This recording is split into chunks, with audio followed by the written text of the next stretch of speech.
देशाचे पंतप्रधान माननीय नरेंद्र मोदीजी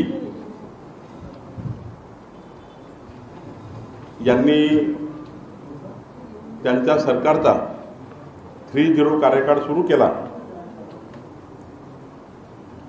आणि या 100 दिवसामध्ये विकसित भारताच्या संकल्पाकरता आणि विकसित भारताचा संकल्प करताना भारताच्या विकासावर 100 दिवसात 122 विकासाच्या विषयावर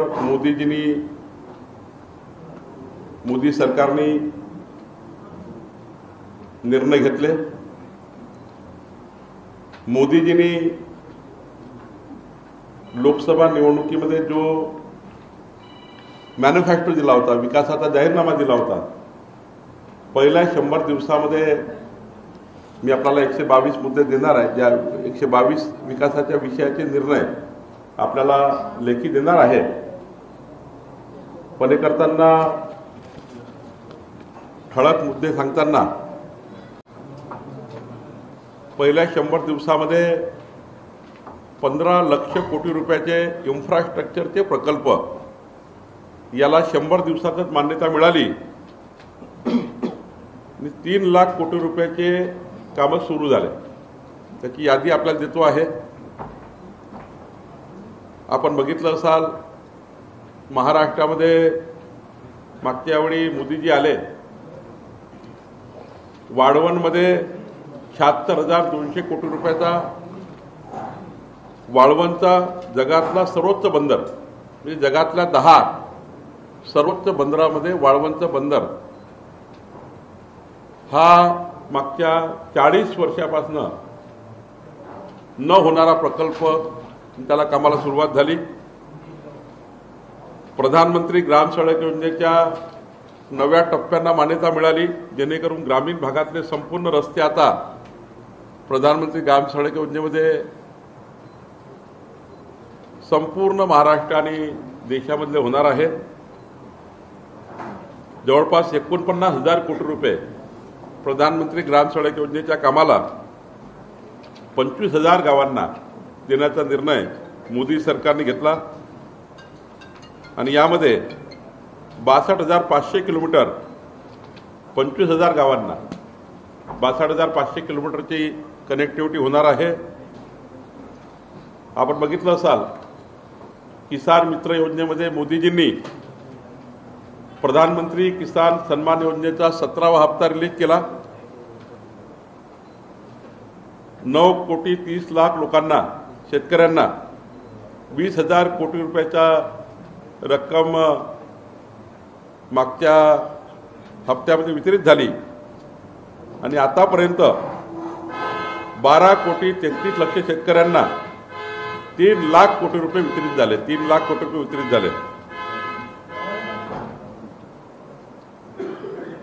24-25च्या खरीप पिकासाठी MSP वाढवण्यात आला आणि त्यामुळे MSP वाढवल्यामुळं 2 लाख कोटी रुपयाचा फायदा 12 कोटी शेतकऱ्यांना झाला।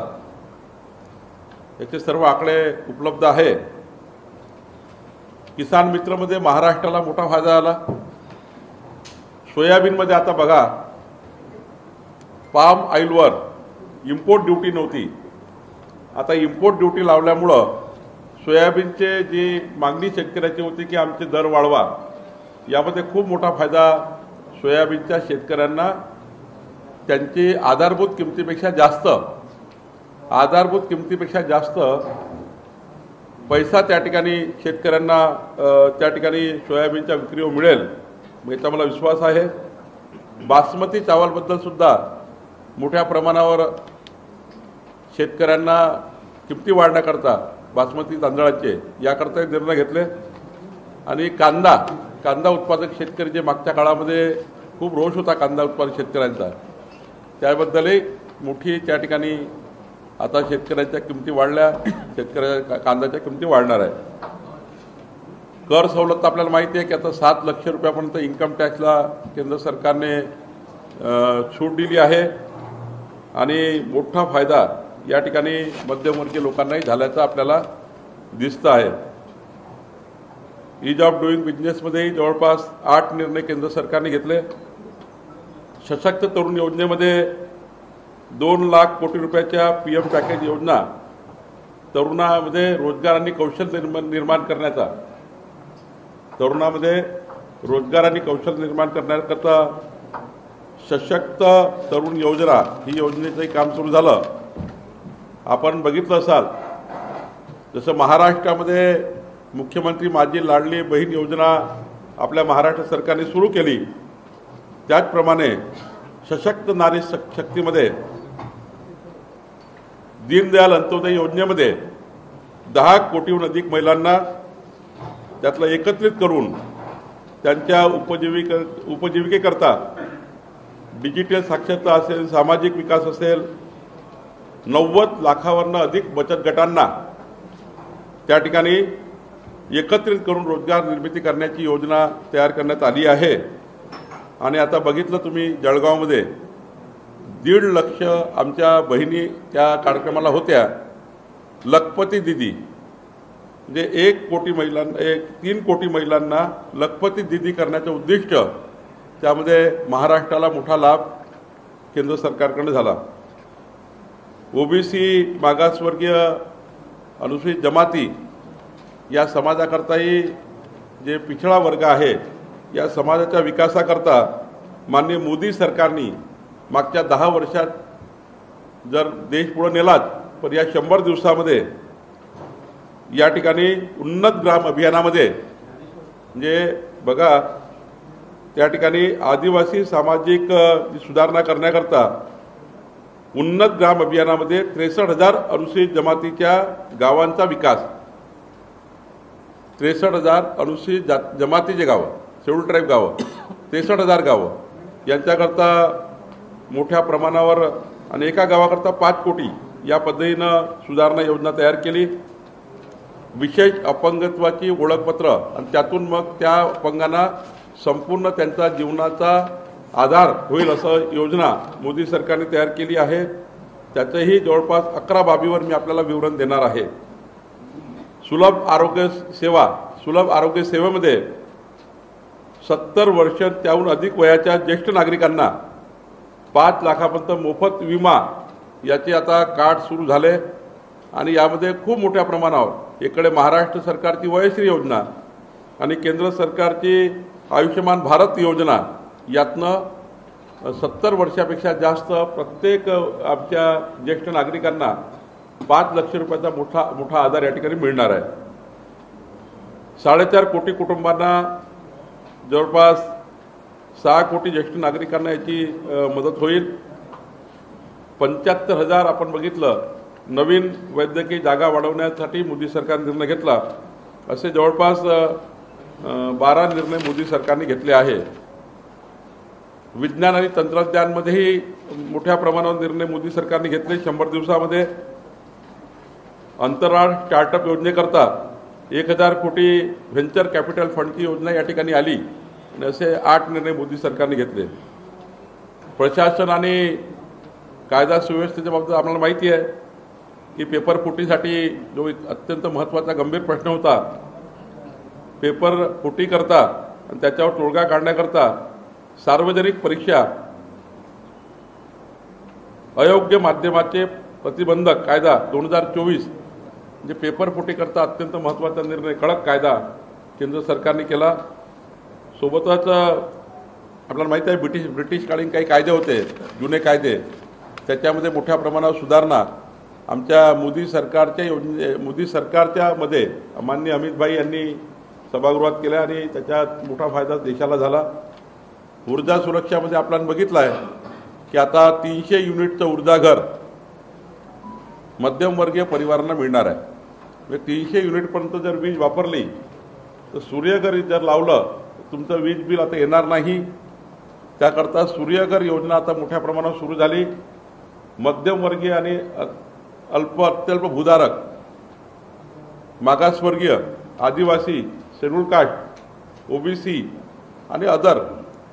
ओपन कॅटेगरीमध्ये जे आर्थिक दुर्बल आहे त्यांना सूर्यघर मिळणार आहे. आणि हे सूर्यघर तुम्हाला 25 वर्ष वीज बिल येणार नाही अशी योजना मोदी सरकारने केली. त्याचं काम सुरू झालं. महाराष्ट्र यामध्ये पुन्हा पुढे जातो आहे. महाराष्ट्राने माननीय देवेंद्रजी या खात्याचे मंत्री आहेत, ऊर्जा खात्याचे. तर प्रधानमंत्री सूर्यघर योजनेत मात्र आता मोठ्या प्रमाणावर त्या ठिकाणी फायदा होणार आहे. या ठिकाणी जलविद्युत प्रकल्पाला मोठ्या प्रमाणावर मोदी सरकारने मान्यता दिली. 12,400 कोटीचे जलविद्युत प्रकल्प या देशामध्ये येत आहे. सोबतच नॅशनल ग्रीन हायड्रोजन मिशन आला आहे. नॅशनल ग्रीन हायड्रोजन मिशन त्यातने मोठा फायदा या देशाला होणार आहे. म्हणजे जे पोल्युशन कंट्रोल करणे आणि ग्रीन एनर्जी तयार करणे. म्हणजे आता तर महाराष्ट्राचा विचार केला तर परवा देवेंद्रजींनी सांगितलं की 7 लाख शेतकऱ्यांना नवीन सोलर पंप मिळणार आहे विजेचे. त्याचा विजेची कनेक्टिव्हिटीची गरज नाही. सोलर पंप सकाळी 6 ते संध्याकाळी 6 12 तास वीज देणार आहे. 7 लाख पंप देणार आहे महाराष्ट्राला. आणि 3 लाखाचा पंप फक्त 25,000 रुपयात मिळणार आहे. 3 लाख रुपयाचा पंप 25,000 मिळणार आहे. आणि 44 लाख शेतकरी जे आहे ज्यांना वीज माफ केली आहे महाराष्ट्र सरकारने, पुढचे 5 वर्ष आपलं सरकार या महाराष्ट्रामध्ये आलं तर वीज माफी राहणार आहे. आणि हे कसं राहणार आहे तर माननीय देवेंद्रजींनी सांगितलं की या महाराष्ट्रामध्ये इतके सोलर प्रकल्प टाकतो आहेत हे सरकार की दिवसानी शेतकऱ्याला वीज मिळेल. म्हणजे कोळशावरची वीज वापरण्याची गरज नाही. इतके सारे प्रकल्प महाराष्ट्रात येणार आहे. पुढच्या 3 वर्षामध्ये 44 लाख शेतकऱ्यांना मोफत वीज, दिवसानी वीज. ही अत्यंत महत्त्वाचं त्या ठिकाणी उन्नतीचं काम या महाराष्ट्रामध्ये होणार आहे. आपण बघितलं असाल आपत्ती व्यवस्थापनामध्ये मोठे निर्णय घेतलेले आहे. आपण जर बघितलं इथे एक वारेगाव कामठी तालुक्यात जर आपण कोराडीकडनं कामठीला निघालो तर केंद्र सरकारने एक मोठं आपत्ती व्यवस्थापन केंद्र, हे 20,000च्या वर कर्मचारी त्या ठिकाणी राहणार आहे. ते जगात कुठेही त्या ठिकाणी आपत्ती आली, सुनामी आली, कुठेही काय झाला भूकंप तर आधी या देशातलं सर्वात ॲडव्हान्स केंद्र हे वारेगावला होत आहे. काम मोठं सुरू झालं आहे बघा. आणि त्यामुळे तिथे देशाचं आपत्ती व्यवस्थापन पूर्ण मॉनिटर त्या ठिकाणी होणार आहे. या ठिकाणी मानस नावाची हेल्पलाईन सुरू करण्यात आली आहे.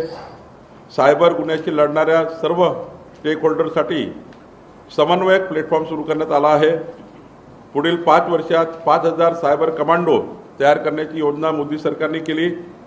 आणि सायबर गुन्ह्याची नोंद करण्यासाठी सायबर दोस्त मोबाईल ॲप लॉन्च करण्यासाठी आता लॉन्च करण्यात आलं. असं मी 122 मुद्दे याच्यामध्ये आहे. मी आपल्याला सर्व माझ्या मित्रांना, आमच्या पत्रकार बंधूंना, कारण आपण एक अत्यंत महत्त्वाचं माध्यम आहे आणि आपल्या माध्यमाने हे जर व्यवस्थितपणे मांडलं तर ज्या नागरिकांना योजनेतनं येण्याकरता काही माहिती नसते त्या लोकांना माहिती होईल. कारण शेवटी सरकार एखादी योजना करतं पण सरकारची योजना समाजापर्यंत पोहोचवण्याचं माध्यम मीडिया आहे, डिजिटल मीडिया आहे. आपण सर्व या ठिकाणी संपादक आहात. आपण सर्व या ठिकाणी डिजिटल मीडियाचे प्रमुख या ठिकाणी अत्यंत माध्यमाचे ज्येष्ठ प्रतिनिधी बसलेले आहात. तर मला असं वाटतं की आपल्या माध्यमातून 122 मुद्द्यावर आपण मोदी सरकारने 100 दिवसात केलेलं काम आम्ही 100 दिवसांनी पुन्हा येणार आहोत आपल्याकडे. आणि प्रत्येक 100 दिवसात मोदी सरकारने काय काय देशाकरता केला हे आम्ही आपल्याला सांगणार आहोत. अशाच योजना आपण लोकसभेच्या अगोदर लोकांपर्यंत पोहोचवण्यासाठी यंत्रणा आणि नियोजन तयार केलं. मात्र रिझल्ट आपल्या समोर आले. विधानसभेसाठी आपण स्पेशल काही रणनीती आहे का? आणि विशेषतः संघाने चिंता व्यक्त केली आहे की आदिवासी जो मतदार आहे तो आपल्यापासून तुटतो आहे भाजपपासून. त्याबद्दल आपलं काय भूमिका आहे? लोकसभेच्या आधी आम्ही मागच्या 10 वर्षात मोदी सरकारने या देशाकरता काय योगदान दिलं आहे, आंतरराष्ट्रीय पातळीवर देशाची पत कुठपर्यंत पोहोचली आहे आणि विकसित भारताकरता मोदीजींनी काय संकल्प केला आहे हा आम्ही मांडला. आमचा जाहीरनामा मॅनिफेस्टो मोदी सरकारचा मांडला, 3-0 सरकारचा.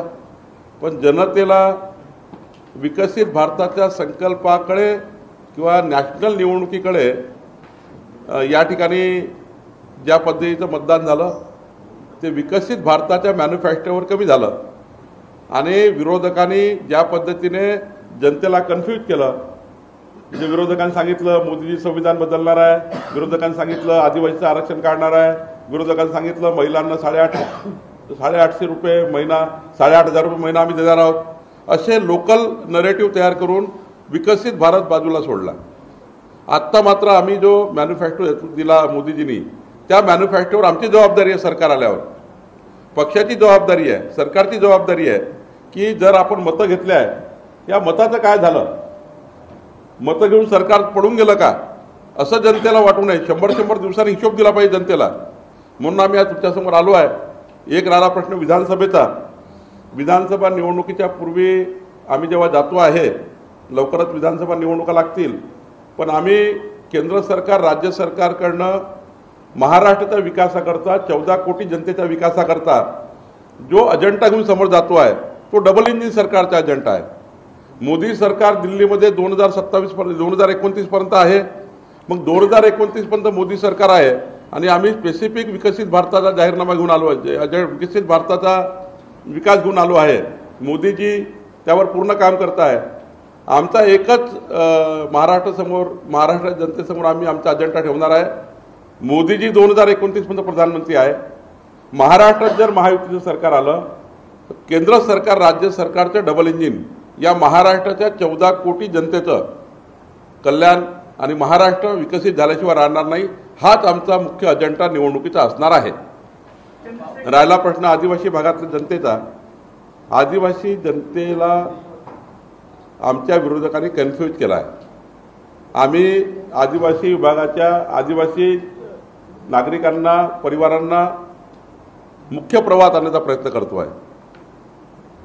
नंदुरबारसारख्या जिल्ह्यात असो, गडचिरोलीसारख्या जिल्ह्यात असो, आम्ही इतक्या योजना राबवतो आहे. बघा, काँग्रेस सरकारच्या काळामध्ये कधी 18,000 कोटीच्यावर कधी मिळायचे नाही आदिवासी भागाच्या जनतेला केंद्रातनं.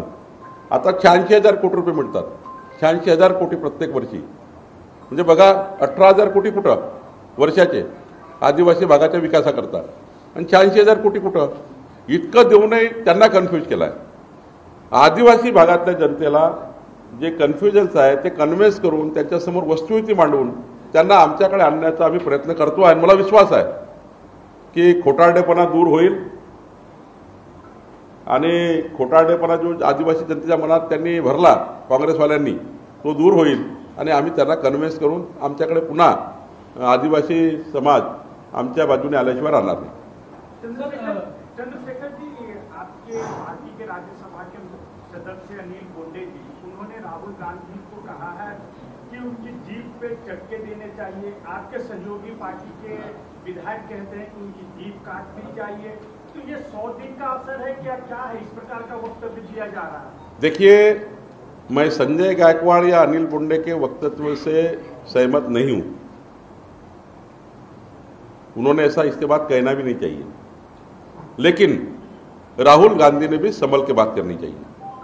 जिस प्रकार से देश विरोधी बयान, समाज विरोधी बयान राहुल गांधी देते हैं, इनकी आदत है. 3 पीढ़ियों से हम देखते आ रहे हैं. जब महामानव डॉक्टर बाबा साहेब आम्बेडकर ने संविधान से आरक्षण दिया, तब पंडित जवाहरलाल नेहरू खड़े हो गए उठकर और कहा, ये आरक्षण देना, शेड्यूल कास्ट, शेड्यूल ट्राइब और ओबीसी को आरक्षण देना, ये तो विकास में बाधा आएगा. ये बयान पंडित जवाहरलाल नेहरू ने दिया था कि विकास में बाधा आरक्षण होता है, नहीं देना चाहिए आरक्षण, ऐसे पंडित जवाहरलाल नेहरू कहते हैं. बाबा साहब आम्बेडकर जी ने आरक्षण दिया संविधान में. उसके बाद आपने देखा कि राजीव गांधी उठकर खड़े हो गए आरक्षण के खिलाफ. उनने कहा कि बुद्धिहीन लोगों को आरक्षण मिलता है और उनको आरक्षण देना चाहिए. बुद्धिहीन लोग क्या ओबीसी बुद्धिहीन है, शेड्यूल कास्ट बुद्धिहीन है, शेड्यूल ट्राइब बुद्धिहीन है? राजीव गांधी का बयान था. सेकंड जनरेशन का. थर्ड जनरेशन राहुल गांधी कहती है अमेरिका में जाकर, अब हम आरक्षण हटा देंगे, आरक्षण नहीं चाहिए, और यही कहते हैं कि मोदी जी के खिलाफ चुनाव में झूठे बोलते हैं. तो मुझे लगता है कि जिस प्रकार से राहुल गांधी का बयान ओबीसी समाज के खिलाफ, एससी एसटी के खिलाफ आया हुआ है कि हम आरक्षण नहीं देंगे, हम हमारी सरकारें आएगी तो हम आरक्षण नहीं देंगे, सीधा कबूल किया. उनके पेट में था, वो वोट जुबा पे आ गया है. तो ये बात भी नहीं होनी चाहिए. मैं बुंडे का और गायकवाड़ का समर्थन नहीं करता हूं, लेकिन हमने ठहराया है राहुल गांधी जब जब महाराष्ट्र में आएंगे तो सारा ओबीसी समाज, सारा शेड्यूल कास्ट, शेड्यूल ट्राइब उनके मंच पर जाकर पूछेगा कि राहुल तुम्हारे मन में क्या आरक्षण के बारे में? आपने मोदी जी के खिलाफ झूठ बोला है, मोदी जी संविधान बदलने वाले ऐसा झूठ बोला है। हम अब राहुल गांधी को पंडाल में जाके उनके डायस पे जाके पूछेंगे कि आरक्षण के बारे में आपकी भूमिका पहले क्लियर करिए, बाद में ही महाराष्ट्र में पाव रखिए।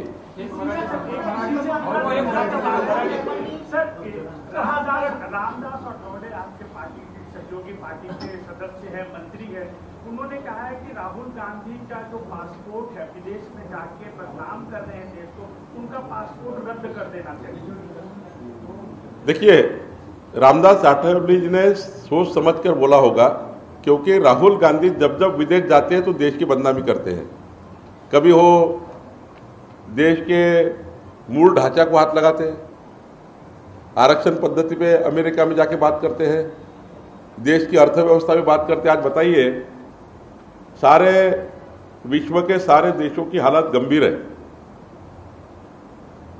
उनका जीडीपी कम होते जा रहा है और एक कोरोना के संक्रमण में 130 करोड़ का भारत संभालकर देश को अच्छा रखना, आप सोच सकते हैं कि कोरोना के संक्रमण का भारत, ऐसे भारत को आप सबको, मुझे, आप सबके परिवारों को जिस प्रकार से कोरोना के संक्रमण ने घेर लिया था, उस समय भारत देश को मजबूत रखना, भारत की अर्थव्यवस्था को मजबूत रखना, भारत के जीवन को मजबूत रखना, पूरा विश्व तहस नहस और भारत मजबूत, आप इसकी भी बदनामी करते हो विदेश में जाकर। आपके जिभा पे है कि नहीं कुछ? कल अगर देश की बदनामी करोगे, सरकार तो आएगी जाएगी किसी की भी। कल समझो 2047 के बाद कांग्रेस पार्टी आती है, 2047 के बाद, तो वो अगर देश की बदनामी अभी से करके रखेंगे तो कौन आएंगे देश में? 2047 से तो कोई ठिकाना नहीं है। 47 के बाद मैं सोच रहा हूँ अगर कांग्रेस पार्टी आती है कभी, तो बदनामी अगर देश की करेंगे तो उनके कार्यकाल में भी कौन आएगा? तो मुझे लगता है राहुल गांधी ने, वो रामदास आठवले जी ठीक कह रहे हैं, राहुल गांधी को कुछ दिन विदेश में जाना थोड़ा देखना चाहिए। राहुल गांधी यांच्या जीवाला धोका आहे असं म्हणतात महाविकास आघाडीचे नेते, जे वक्तव्य राहुल गांधी यांनी आरक्षणाच्या मुद्द्यावर केलं त्याच्यावर? नाही, राहुल गांधीला वगैरे धोका नाही आहे, आमचं केंद्र सरकार मजबूत आहे राहुल गांधीला सुरक्षा देण्याकरता। बट राहुल गांधी स्वतःच या देशाला बदनाम करण्याचं काम करता आहे, देशाच्या मूळ ढाच्याला हात लावण्याचं काम करता आहे। खरं तर आरक्षणाबद्दल राहुल गांधींनी पोटातलं ओठावर आणलं। राहुल गांधी असे म्हटले की ओबीसी एससी एसटीचं आरक्षण बंद केलं पाहिजे आणि आम्ही आल्यावर ते बंद करू, म्हणजे काँग्रेस पार्टी सरकारमध्ये आली तर आरक्षण बंद होईल। त्यांच्या पोटातलं ओठावर आलं आणि हे काही स्वाभाविक आहे। त्यांचं जे बोलणं आहे ना 3 पिढ्यापासून सुरू आहे, त्यांच्या जनरेशनपासून सुरू आहे। पंडित जवाहरलाल नेहरूजी यांनी तर खुलेआम म्हणजे बाबासाहेबांचा विरोध केला होता, बाबासाहेब आंबेडकरांचा। बाबासाहेब आंबेडकरांनी संविधानाने आरक्षण दिलं एससी एसटी ओबीसींना, आणि मग नेहरूजी असे म्हटले की बाबासाहेबांचं आरक्षण दिलं, पण आरक्षण हे विकासाला बाधा होतं, म्हणजे विकासाला बाधा आरक्षण होईल हे नेहरूजी म्हटले होते। त्यांची सेकंड जनरेशन आली राजीव गांधीची, त्यांनी म्हटलं की आरक्षण हे बुद्धिहीन लोकांना द्यावं लागतं, ज्याला बुद्धी नाही। म्हणजे आता एससीला बुद्धी नाही, एसटीला बुद्धी नाही, ओबीसीच्या लोकांना बुद्धी नाही, फक्त त्यांनाच बुद्धी आहे। आणि आता राहुल गांधी बोलले की आरक्षण बंद केलं पाहिजे। खरं तर आम्ही ठरवलं आहे, जीवाला वगैरे धोका होत नाही कुठे राहुल गांधीच्या, पण एक प्रश्न विचारणार आहे आम्ही त्यांच्या पेंडॉलमध्ये जाऊन। आमचा ओबीसी समाज, शेड्यूल कास्ट, शेड्यूल ट्राइब, आम्ही डायसवर जाऊन प्रश्न विचारू, आम्हाला अटक झाली चालेल, पण राहुल गांधी तुमची आरक्षणाबद्दल भूमिका स्पष्ट करा। तुम्ही अमेरिकेत स्पष्ट केली, जरा भारतात स्पष्ट करा। अमेरिकेत जाऊन बोलले, भारतात स्पष्ट करा की तुम्हाला एससी एसटीचा विरोध का, तुम्हाला ओबीसीचा विरोध का? राहुल गांधी एससी एसटीचा विरोध का करताय? कुठे आहे नाना पटोले? ओबीसीच्या गोष्टी करतात नाना पटोले। तुम्ही राहुल गांधीच्या स्टेटमेंटवर माफी मागणार आहे का? राहुल गांधीकडनं अपेक्षा नाही आहे, तुम्ही मागणार आहे का? तुम्ही त्या ठिकाणी आपल्या अध्यक्षपदाचा राजीनामा देणार आहे का? तुमचा नेता म्हणतो आरक्षण नको आहे, ओबीसीला आरक्षण द्यायचं नाही, आणि तुम्ही ओबीसीच्या गोष्टी करता. तिकडे मल्लिकार्जुन खळगे SC ST समाजाला पुढे नेण्याच्या गोष्टी करता.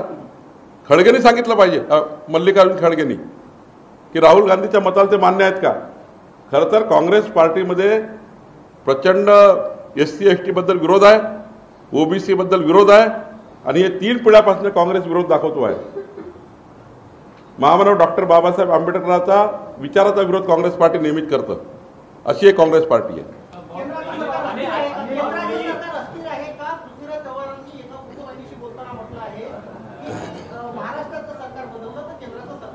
पृथ्वीराज चव्हाणच अस्थिर आहे. पृथ्वीराज चव्हाणच अस्थिर आहे त्यांच्या पार्टीमध्ये.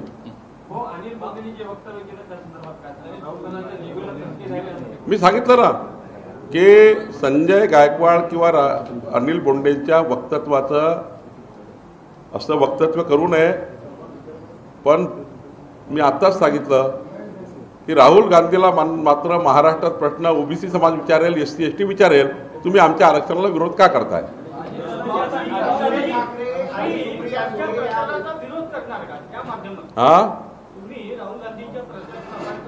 होय, राहुल गांधी जिकडे प्रचार सभेला येणार तिकडे ओबीसी समाज, SC समाज आणि ST समाज या समाजाला तर माझी विनंती आहे, SC ST ओबीसींना, की राहुल गांधीच्या सभावर बहिष्कार टाकला पाहिजे.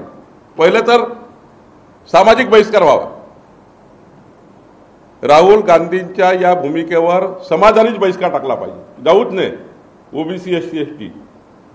त्यांनी सरळ SC समाजाचा विरोध केला, आरक्षण नको आहे SCना, म्हणजे आम्ही SCला आरक्षण देणार नाही, आम्ही STला आरक्षण देणार नाही, आम्ही ओबीसीला आरक्षण देणार नाही. मग आता आम्ही 3ही समाजाला विनंती करतोय, 18 पगड जाती, 12 बोलतेदार, SC समाज सर्व, राहुल गांधीचा बहिष्कार महाराष्ट्रात करावा. आणि आमची भूमिका पक्ष म्हणून, आमची बांधिलकी समाजाची म्हणून आम्ही राहुल गांधीच्या सभेमध्ये प्रश्न विचारतो.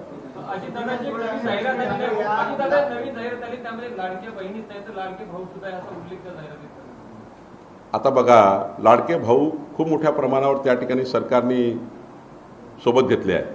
44 लक्ष शेतकऱ्यांना वीज बिल माफी म्हणजे काय, लाडके भाऊ नाही आहे.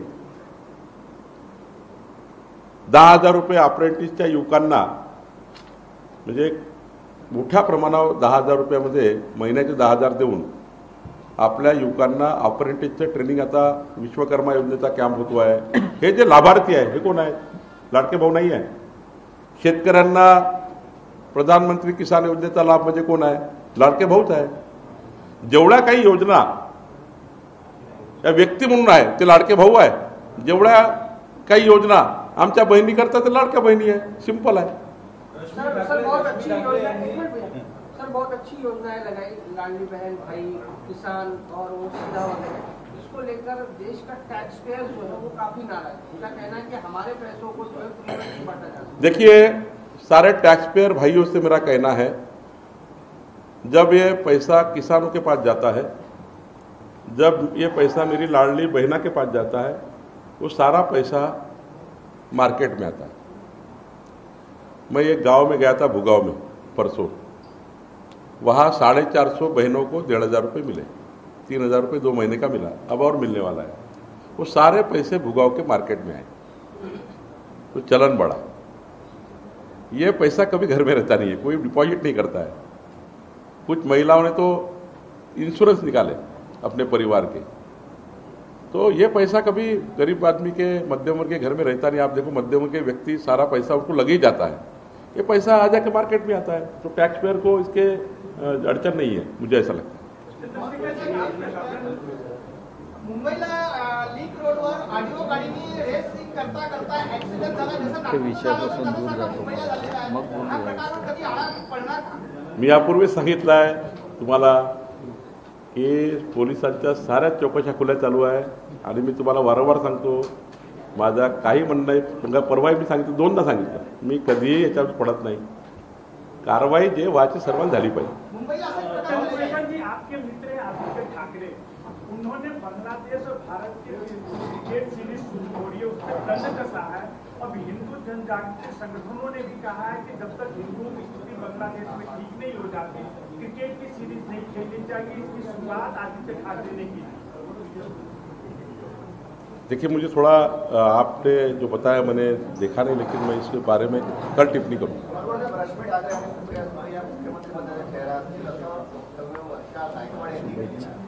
नाही, मला हे एवढं माहीत आहे, बाकी काही मला माहिती नाही, पण एवढं नक्की माहिती आहे की शरद पवार साहेबांना सुप्रियाताईंना मुख्यमंत्री करण्याचंच योजना तयार केली आहे। उद्धव ठाकरे साहेब हे काँग्रेस समोर, शरद पवार समोर मुख्यमंत्री पदाचा कटोरा घेऊन फिरतायत। काँग्रेसमध्ये 8 मुख्यमंत्री महाराष्ट्रात फिरतायत। महाराष्ट्रात एकूण महाविकास आघाडीत 11 मुख्यमंत्री फिरतायत। एवढं मला माहिती आहे, पण पवार साहेबाची जिद्द आहे, काही झालं यावेळी काय ऐकायचं नाही, सुप्रियाजींना मुख्यमंत्री करायचं आहे। हे खरं आहे की माहीत नाही, पण मला माझी जी माहिती आहे ती फार अत्यंत चांगल्या सोर्सेसकडनं आहे।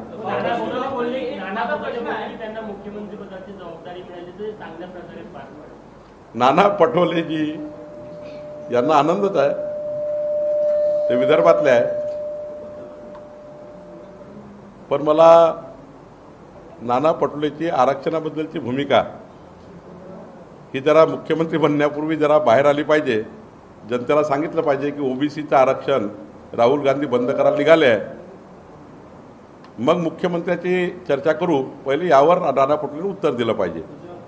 सर, बीजेपी का सीएम कैंडिडेट कौन है? बीजेपी का? देखिए, भारतीय जनता पार्टी और महायुति में आज एकनाथ जी हमारे मुख्यमंत्री है, और मैं बहुत ही अंदर और बाहर की बात नहीं करूंगा, मुंह में और पेट में एक नहीं बात करूंगा। आज महाराष्ट्र में चुनाव होने के बाद कौन मुख्यमंत्री बनेगा, ये तीनों नेता बैठकर, हमारे केंद्र के नेता बैठकर निर्णय करेंगे। हमारे सामने मुख्यमंत्री पद का बहुत बड़ा वैल्यू नहीं है, कौन मुख्यमंत्री बनेगा तो बनते रहेंगे मुख्यमंत्री। हमारे सामने यही वैल्यू है आज कि महाराष्ट्र की सरकार ऐसी बने जो केंद्र सरकार के साथ मिलकर 14 करोड़ जनता के लिए काम करे। मुझे पक्का मालूम है, अगर कुछ भी गलती महाराष्ट्र की जनता के हाथ से होती है और गलत वोट महाविकास आघाड़ी को जाता है, तो मोदी सरकार का ये जो एजेंडा मनी यहाँ पड़ा है, ये 5 साल एक भी योजना महाराष्ट्र में नहीं आने देंगे। मोदी सरकार देगी बार बार, लेकिन ये डिनाई करेंगे, क्योंकि इनको मालूम है मोदी सरकार की योजना को लेके जाना, यानी मोदी सरकार का नाम होना। नाम के चक्कर में, क्रेडिट के चक्कर में उद्धव ठाकरे ने 15 योजना बंद कर दी महाराष्ट्र की। मुझे पास रिकॉर्ड है, उद्धव ठाकरे ने मोदी सरकार की 15 योजनाएं बंद की थी, गरीब आदमी के घर की योजना बंद कर दी थी। मुझे ये डर है, फियर है, हमको अपोजिशन में और सरकार में आने का कुछ चिंता नहीं है, अपोजिशन में जाने की भी चिंता नहीं। चिंता इस बात की है, 14 करोड़ जनता का जो मोदी सरकार का जो एजेंडा है, 14 करोड़ जनता के विकास का, ये महाविकास आघाड़ी बर्बाद कर देगी। और कल तो नेता ने कहा, कांग्रेस के एक नेता ने नागपुर के, कि भाई हम आते बराबर, यानी सरकार में महाविकास आघाड़ी आते बराबर पहला काम करेगी कि मुख्यमंत्री माझी लाडकी बहन योजना बंद करेगी। कल का पेपर स्टेटमेंट है उनका। देखिए ये क्या करेंगे, ये फियर है हमको। जनता का क्या होगा, ये फियर है। कैसा उसको एमएसपी मिलेगा, कैसी खरीदी होगी सोयाबीन की, कैसी कपास की खरीदी होगी, क्या एमएसपी देंगे क्या नहीं देंगे। आने वाली सरकार अगर महायुति की आती है, जो कमिटमेंट केंद्र सरकार का है और राज्य सरकार का कमिटमेंट है, वो 5 साल तक महाराष्ट्र मजबूत करेगा। और ये अगर आ गए तो ये महाराष्ट्र को बर्बाद करेंगे, 14 करोड़ जनता का हाल होगा, बेहाल होगा। इसलिए मैं ये बोल रहा हूं कि महाराष्ट्र में महायुति की सरकार केंद्र सरकार के साथ काम करने वाली होनी चाहिए, ये हमें चाहिए। मुख्यमंत्री कौन बनेगा ये हमारा एजेंडा नहीं है, एजेंडा एक ही है, डबल इंजन सरकार।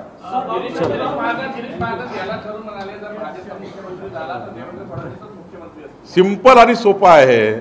महाराष्ट्राचे